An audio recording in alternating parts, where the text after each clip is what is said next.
Hi, you're listening to WRBH Radio 88.3 FM. This is your host of Dinner Party, Chef Amy Sins, and I'm happy to share this interview with you today.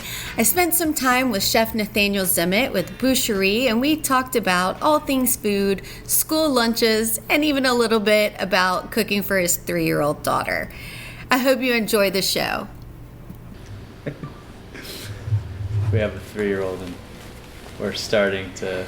She's 3.5, and she repeats everything, but we don't know where she's getting half this stuff, and so we're just expecting her to start cursing at us pretty soon, and she has it. She knows the words, though. I know.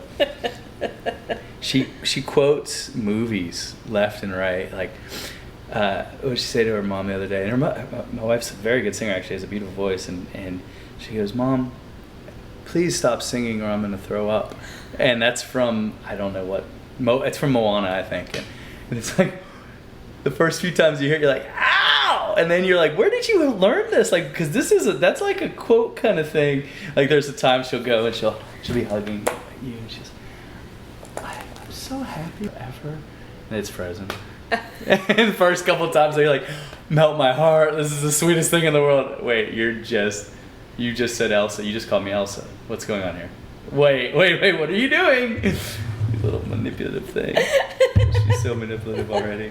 I love it, though. It's so adorable. She's awesome. Well, so, because you have a 3-year-old, is that what got you into this I've been doing lunch it. thing? I started about 5 years ago, and I believe that she has evolved my program and my concepts pretty heavily. You get Boucherie's name in front of kids really early, then potentially that might be their first date space.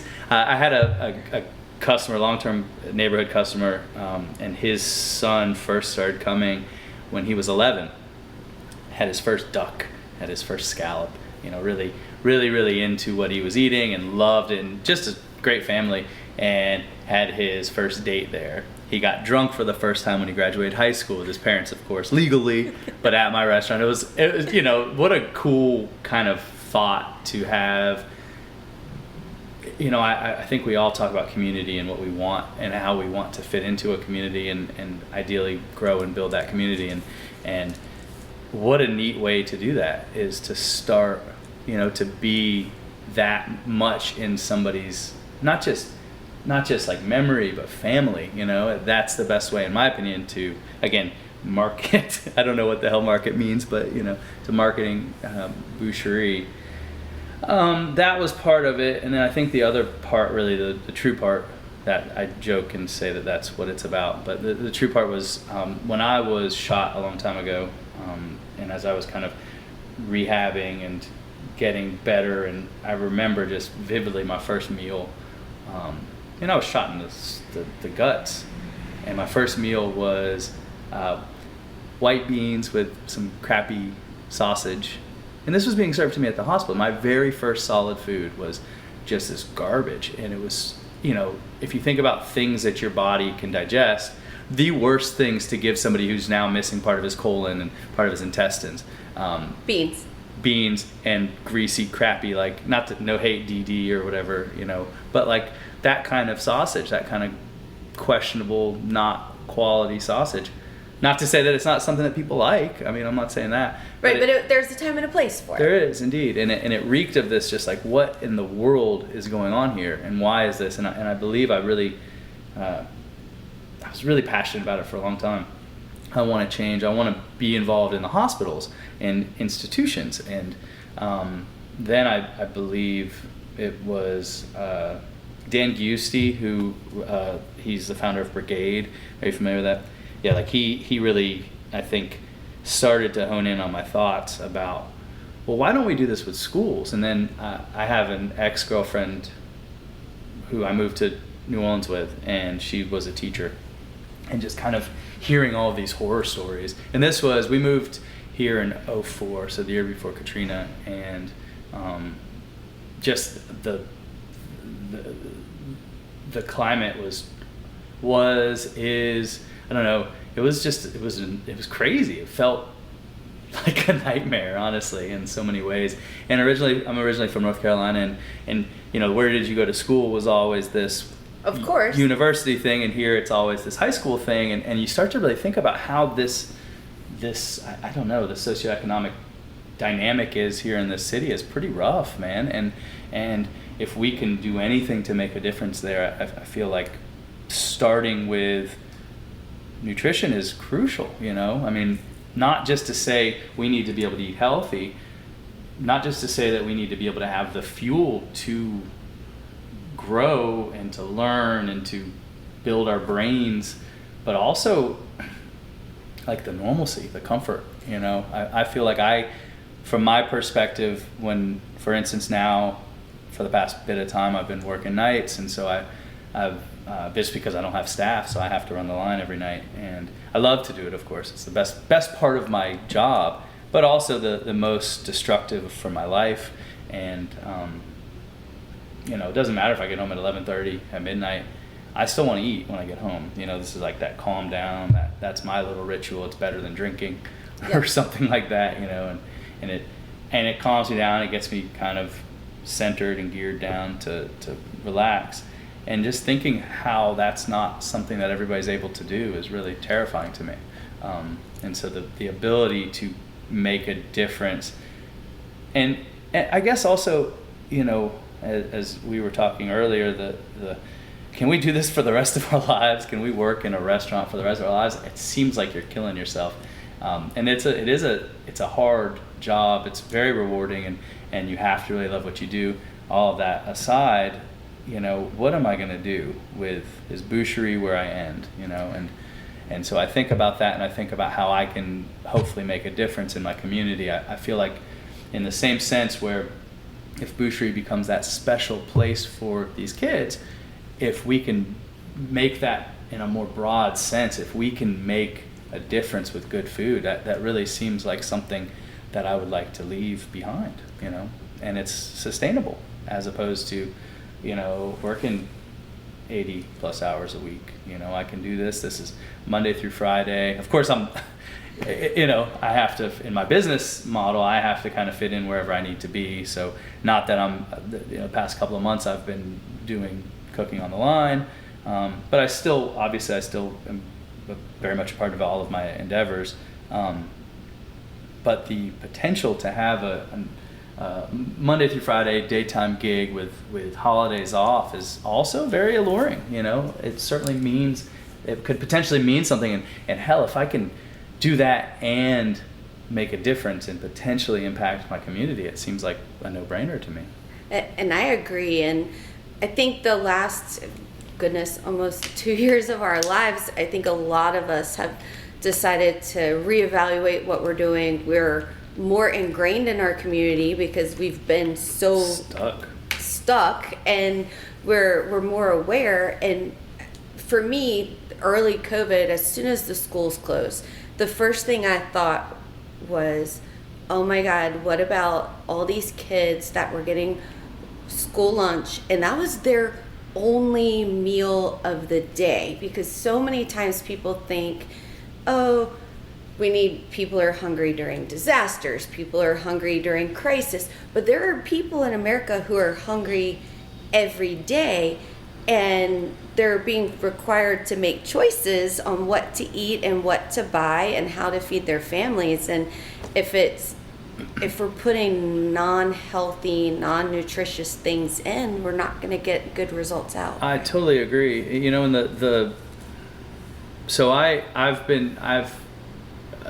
In my tenure doing school lunches, I've operated with 3 different schools: École Bilingue, St. Andrews, and St. George's.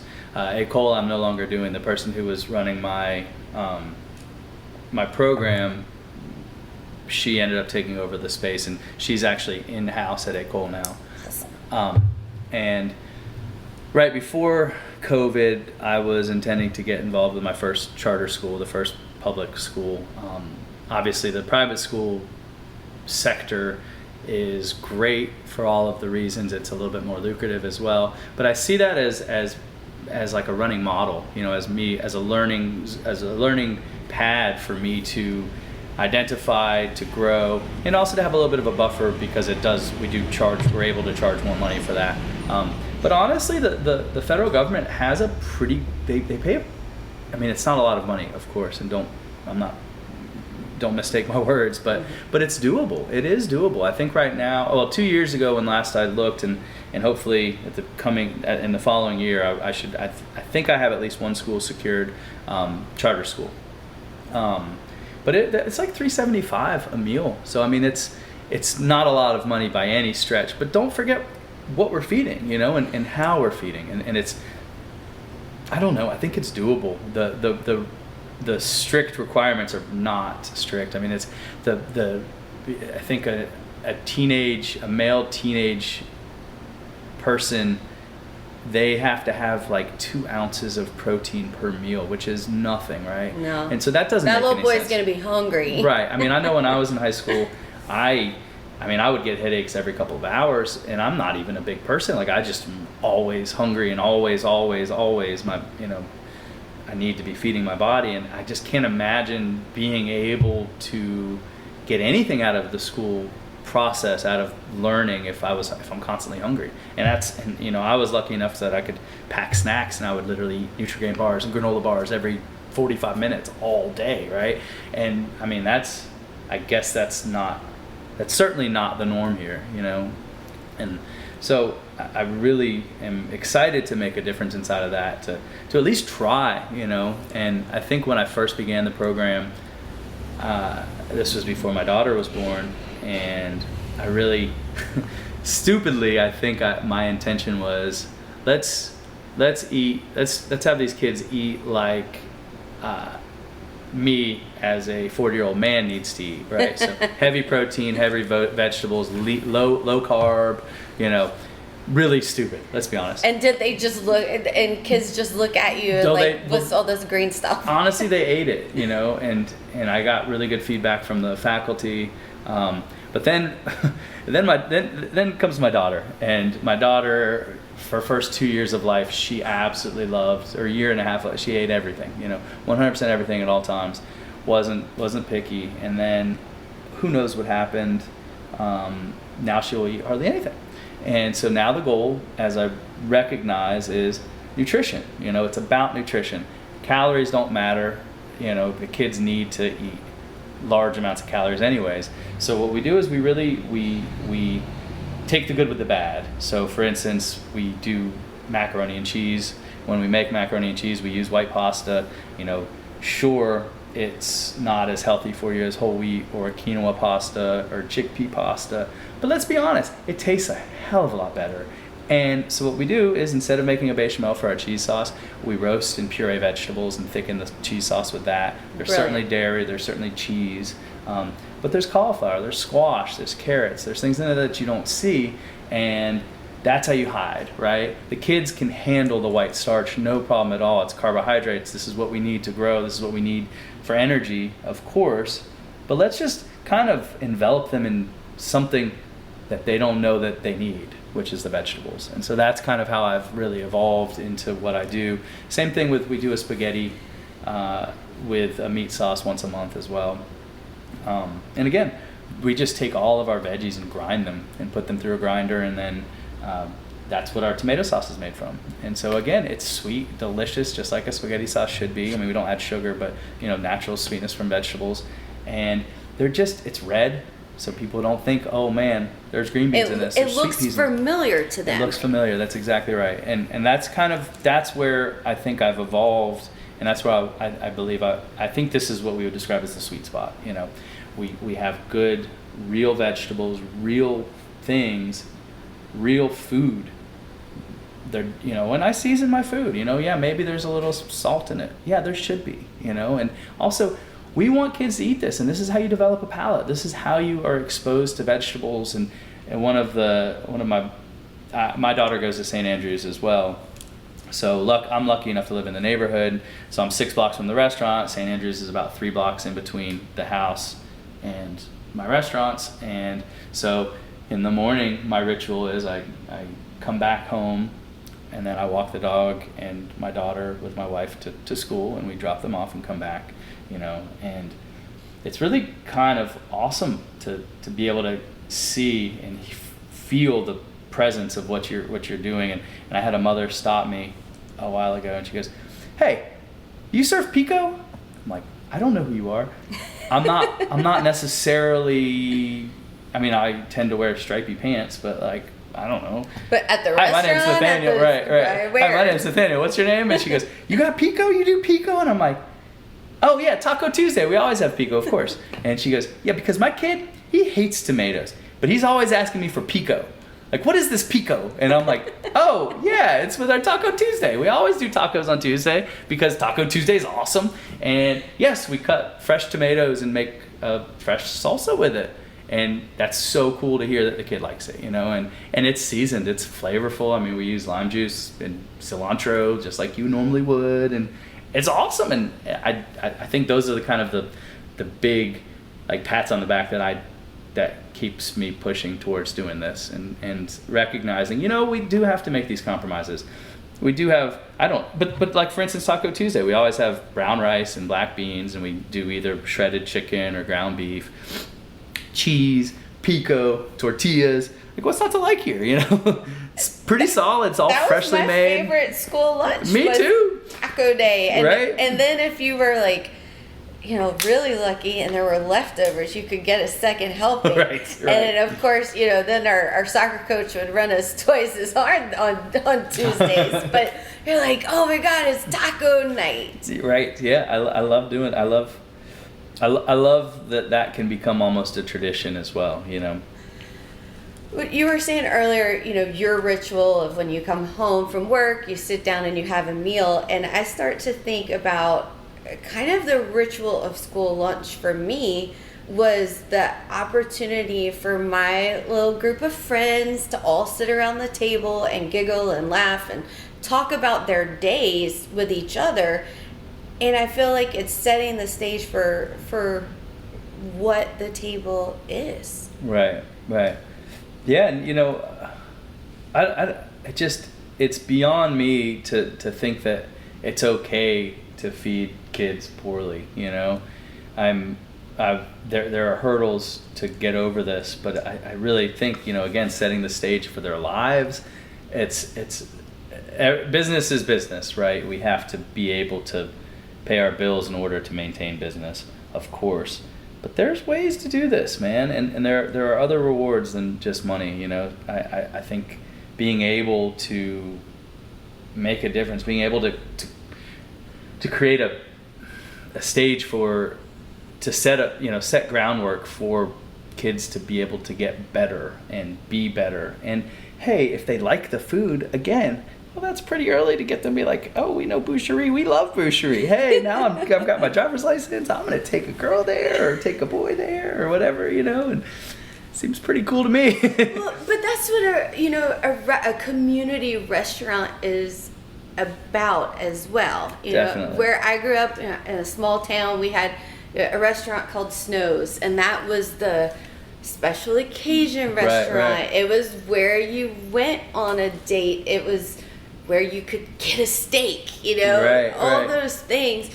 But I do feel like our family grew up in certain places because those memories in that space are all tied together. Yeah, so doubt.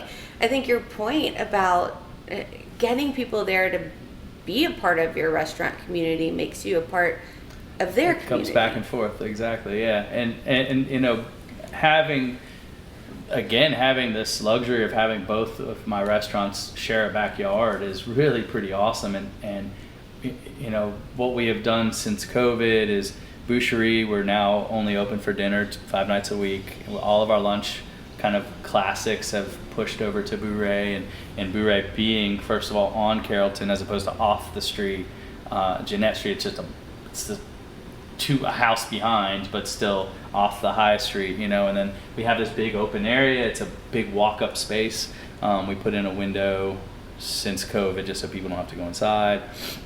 And having just really kind of, this is our casual. We have music. We have 7 gigs a week right now of music at Bourrée, and people come and they get off the streetcar and walk right there, and it's really a neat kind of part of the neighborhood. And then Boucherie being a small little restaurant off the side that's a lot more intimate, a lot more fine dining directed, I guess, and being able to kind of encompass all aspects of what you may want to do outside of your house, which I love. I love, you want to go outside, grab a beer, get a daiquiri, and listen to some music. Let's go outside to Bouret. You want to go have a date, come on to Boucherie, or, we do happy hour specials there as well. So we're really trying to introduce, and actually we have music Friday and Saturday night at Boucherie as well. But still trying to be a part of this community. The crew of Red Beans, who have done just such amazing things. Devin, the founder, he's done just really impressive things for the city, for restaurateurs, and he was talking to me, I guess, right after Ida, and was asking about this. He's trying to begin this initiative to have to buy solar panels and batteries for restaurants to make them community hubs. And that model, not only would it have prevented me from having to throw away, I don't know, a few metric tons of perfectly good food, but it would also just, his concept is really cool, where, as we all recognize when we lost power for that long, we need places to charge our phones, we need places for air conditioning. There's some things that really that you just don't always consider above and beyond, what am I going to do with my refrigerator is bad, And so using that as kind of this community hub, this neighborhood hub, thinking about that and thinking about how else we can serve our neighborhood is really something that I feel strongly about. And I think, why not? Like, why wouldn't we want to be that, And I feel the same way. And for my listeners out there, I just showed Chef my new refrigeration because, Ida took out the refrigeration, and there is so much food. If you think about all the food and all the fridges and freezers all over the city and private homes and restaurants, just, again, tons and tons of food that we could only rescue a fraction of, right? Yeah. And it's a thing too, I basically emptied out every single refrigerator by myself. And what I have to do for insurance is and part of the reason, so I was like this, I was the base of the funnel. And so I would pull all of this stuff out, and without electricity, with a headlamp on, I would take let's be honest, with a headlamp and a bottle of whiskey. Right. Because damn it, and a paper fan. Right. If I am literally taking a picture of every single item on a scale and documenting it and then having to upload that to a spreadsheet, yes, I was drinking whiskey in the middle of the day. It's okay. Yes. There are no more rules. Yes. I'm like, well, this is what I have to do.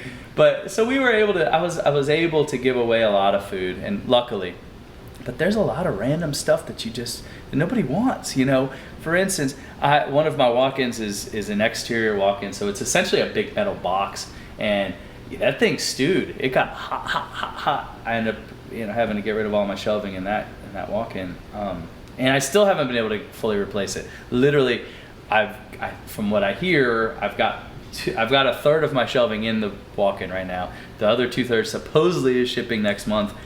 Fingers crossed. I don't know. And it's just these weird little repercussions that you don't think about. Like you said, like these fridges disappear, and then what do I actually do?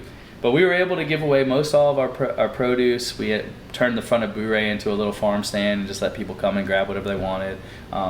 We coordinated giving away a lot of the proteins, but I lost something like, I think it was 91 quarts of duck fat. And, my heart breaks. Dude, so much. And we don't buy duck fat, that's a byproduct from getting whole birds. And so the amount of time it took me to build up 91 quarts, and maybe I am a hoarder, okay? But we use it. Duck fat hoarding is damn okay. it, we use it. And to have to, but it got so hot in the walk-in that, fat which preserves, once it's 110 degrees and just sitting there for a couple of days, like it's gone. Same thing with pickles. Like I threw away 75 quarts of pickles. I had someone rescue my pickles. Is that ridiculous? They Lucky. rescued someone rescued some of my pickles, the stuff that hadn't been canned yet. And someone rescued some dried peppers that I couldn't let go. Is it so weird? No, it's you start to think, well, how long am I going to have those? How long did I have those? Who cares, man? They're mine. Like I should be able to keep them. They're safe. They're good. But even pickles in a 110 degrees, they just kind of get a little funny, and it's, what do you do? And so also,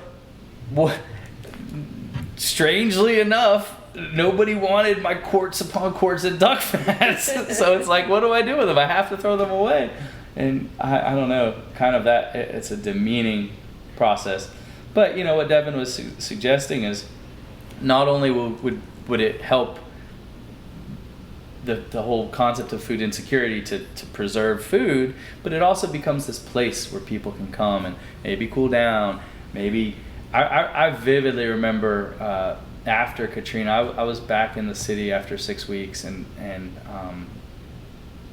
the coffee shop that we would go to every single morning, and they had free coffee, and then you had an ice chest with iced coffee that you could take for the rest of the day, and it was just like the coolest thing in the world, and I will never forget that. And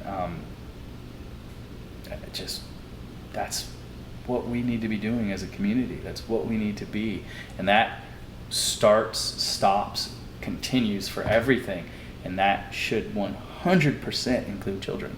Like how does this not? How are we worried about coffee but not worried about, because that's a real thing. Where the hell am I going to get my coffee, right? But then I'm also thinking, what about these kids who aren't even, they're eating chips? That's what they get, is chips. Like, let's change that. Yes. Let's really make a difference.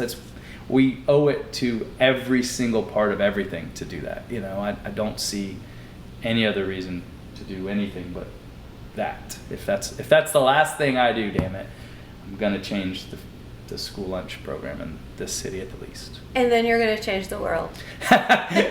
We'll start locally. Well, Chef, was it think globally, act locally? That's there is this effect that if you can be the spark that can initiate change, and you can change one person's life, that can change generations. It really can, and we gotta try. We really need to try. I don't know. I was raised in a pretty liberal household, and a very considerate household, I'd say. Like, we really care. My parents have always really cared about, what's going on in the world, and I don't see how we can't care about kids.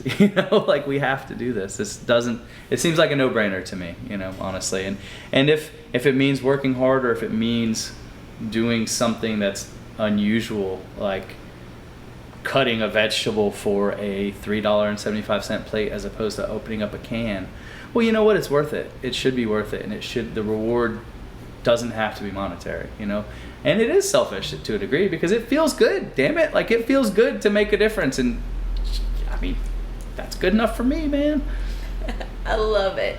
Well, Chef, I have really enjoyed our conversation today, and I know our listeners out there are like, where can I find this guy? Where can I eat his food? So tell everybody how to find you, where you're located, all that good stuff. I am the chef and owner of Boucherie and Bourrée restaurants in New Orleans. So Bourrée is at 1510 South Carrollton, and Boucherie is at 8115 Jeanette, all in the River Bend. And we are open Wednesday through Sunday right now from 11 to 9 and 10 o'clock on the weekends at Bourrée, and from 5 o'clock to 9:30 Tuesday through Saturday at Boucherie. And I'm almost always there. Well, awesome. Well, thank you so much for your time today. For my listeners out there, we had Chef Nathaniel Zimmett with Boucherie and Bourrée on had a great talk, and I feel inspired to go change the world. Let's do it. and eat some duck fat after all of this. For everybody out there, you've been listening to WRBH Radio 88.3 FM. This is your host of Dinner Party, Chef Amy Sins. Until next time, ciao.